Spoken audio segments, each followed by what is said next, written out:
الرحمن الرحيم. أنا اسمي عادل محمد القرني، أخت الأمير محمد بن فهد على برنامج هذا، وأول مشاركة لي في سيارتي هونداي، فعدلت فيها من الكبوت والشنطة كهرباء، وضفت فيها السيستم ووضعات داخلية، وعندي شنطة فيها كهرباء واسطبات كهرباء والكبوت كهرباء.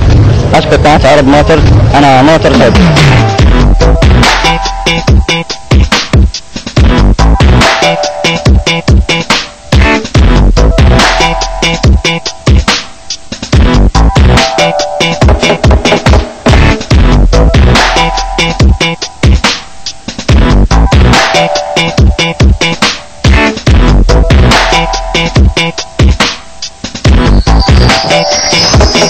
Thank you.